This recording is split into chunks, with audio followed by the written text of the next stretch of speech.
This video is sponsored by BuyMode shopping app. BuyMode e-shopping application is one of the best online shopping app now available on Play Store and App Store. Click below link and install application. Thank you. எல்லாருக்கும் வணக்கம். நான் Hema Subramanian. Welcome to home cooking Tamil. மாம்பழ season வந்தாச்சு. நம்மளும் நிறைய மாம்பழ ரெசிபிஸாக பார்த்துட்ருக்கோம்.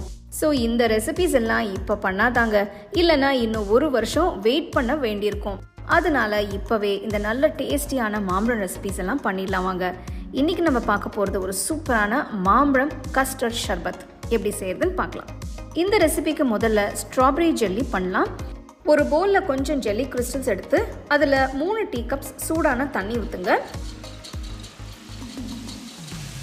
Jelly crystals கரையிற வரைக்கும் நல்லா கலந்து விட்டு ஒரு டின்ல ஊற்றி 1 மணி நேரம் அப்படியே செட்டாக விட்டுடுங்க.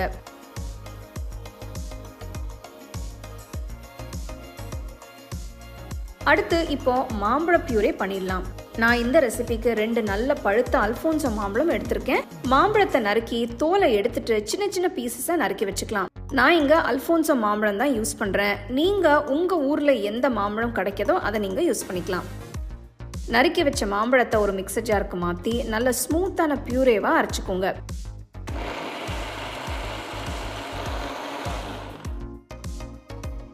நல்ல ஸ்மூத்தா கெட்டியா அரைப்பட்டதும் ஒரு பவுலுக்கு மாத்தி வச்சிடலாம்.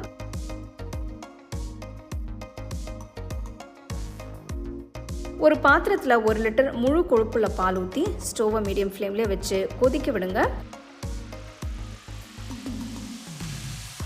பால் நல்லா கொதிச்சு வந்ததும் 1/2 கப் அளவுக்கு சர்க்கரை சேர்த்து கலந்துக்கலாம். சர்க்கரை உங்க டேஸ்ட்டுக்கு தகுந்த மாதிரி நீங்க அட்ஜஸ்ட் பண்ணிக்கோங்க. இப்போ ஒரு பவுல்ல 2 tablespoon vanilla custard powder சேர்த்து 1/4 கப் பால் ஊற்றி நல்லா கரைச்சிக்கலாம்.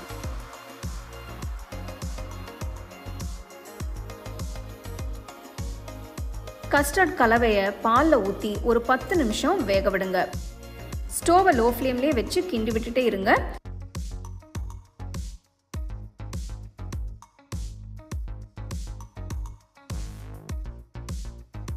பத்து நிமிஷம் ஆனதும் மேங்கோ பியூரியை சேர்த்து நல்லா கலந்து விடுங்க.